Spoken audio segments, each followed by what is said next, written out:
So we knew it was just a matter of time before this happened. Good thing Sony didn't get its way.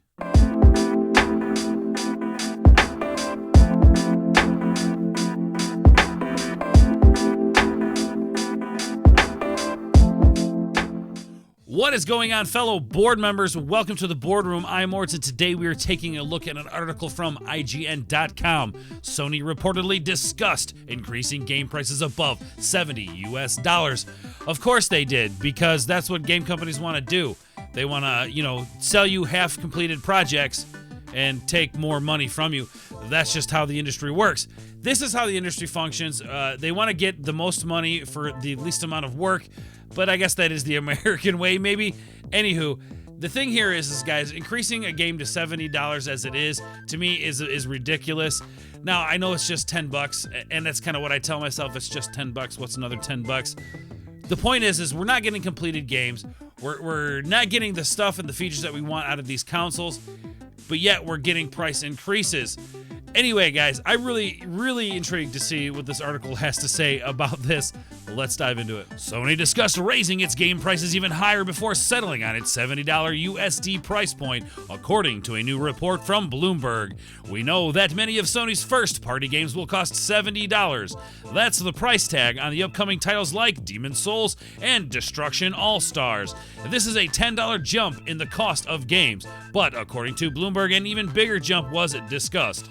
The report doesn't reveal how much higher Sony discussed going, but the idea of going beyond $70 comes from game executives that wish to remain anonymous when speaking to Bloomberg. Of course they want to remain anonymous because of the backlash.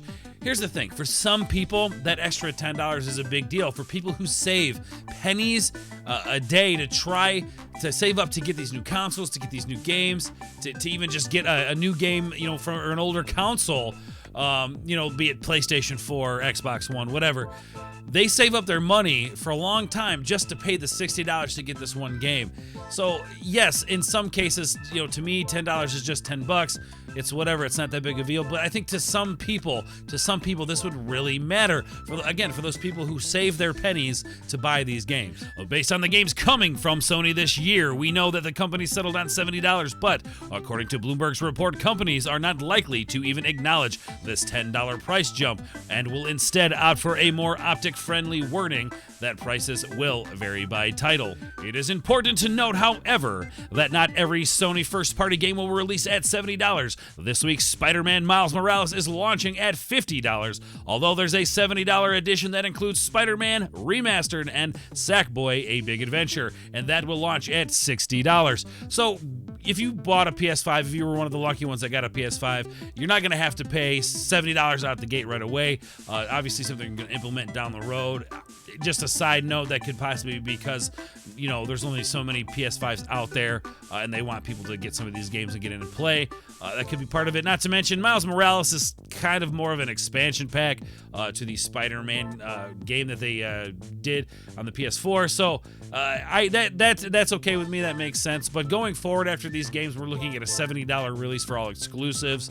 We'll go on with the list here. Outside of Sony's first-party lineup, there are others shifting to the $70 price point as well. Activision's upcoming Call of Duty Black Ops Cold War will release at $70, as will Take-Two's NBA 2K1. Even third-party PlayStation 5 console-exclusive game Godfall will cost $70. So NBA 2K21, that's ridiculous to me with the sports games. For all those guys who play the sports games, I know some of you really like them out there, but they're becoming a giant commercial. We're getting actual commercials injected into the middle of our games that we can't skip, or hide it behind a paywall. Gear and skills for players that are hidden behind a paywall. So you pay $60 currently for a sports game, and then you got to pay these microtransactions throughout the life of that game, which it's only a year long, and then you have to go out and buy another $60 game, even though it's just another roster update. So they're going to charge you an extra $10 on top of that, guys, which the sports games to me is absolutely absolutely ridiculous. There's no reason why you can't make a sports game at $60, okay, $60, and then, you know, you're going to charge whatever you want for your garbage microtransactions. So there's that. Anyway, I think it's ridiculous that they're doing with the sports games. Maybe some of the other bigger games, you know, some of the giant RPGs, some of the games that take a lot of work to put together, where NBA, you know, games or, you know, NFL games are just kind of reskins of what happened the year before. They're just roster updates at this point. So this to me is a little bit selfish on Sony's part that they're doing this. You know, it's an exclusive. It's an in-house game. Why do you have to charge more for it? That should cost you less because you own these studios. But I don't know. What do I know? I am not a business guy. I'm just a guy who likes talking about video games. Well, the jump to $70 is the first price increase since Xbox 360, PlayStation 3 generation, which saw prices jump from $50 in the previous generation to $60. That $60 price tag stuck throughout the generation and throughout the Xbox One and PlayStation 4 generation. Only time will tell if the $70 sticks across the medium, but it seems that Sony is intent on holding onto it. Of course they are, and the other companies will follow suit because people will pay the extra $10.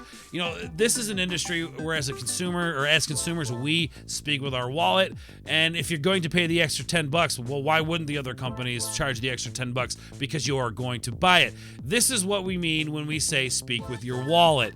I'm going to gear more towards an Xbox at this point, not so much PlayStation, just because all the nonsense that's going on with them.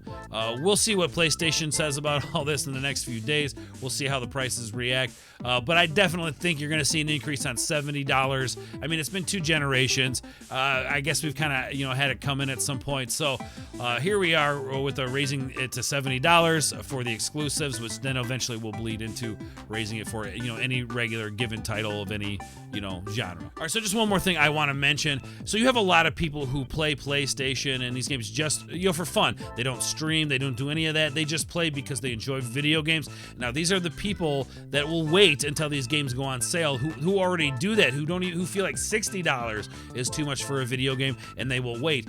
And now with, you know, Xbox Game Pass and PlayStation and how they have all these games that are available once you pay the, you know, the $15, $20 a month, or if you buy the, you know, the online service from them, you get the passes that comes with all these games. I mean, there are games that are only 8 months old that are being released for free. So it's one of those things, man. I think people are going to want to spend the money who want it right then and there, and there's going to be a huge group of people who, you know, are willing to wait and are okay with waiting. So it'll be interesting to see what happens, guys, but it is a big week for video games with PS5 dropping, with Xbox Series X dropping. So let me know in the comments down below if any of you guys got your hands on a PlayStation 5 or an Xbox Series X console, and what you guys think of them, if you're having any problems with them.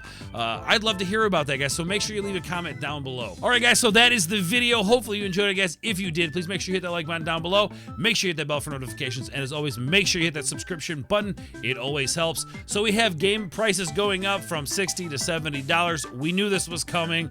Right now, it's just the Sony PlayStation exclusives, so we'll wait and see how Microsoft responds to this. Anyway, guys, thank you so much for watching the video. I love all of you guys, and we will catch you on the other side. Peace.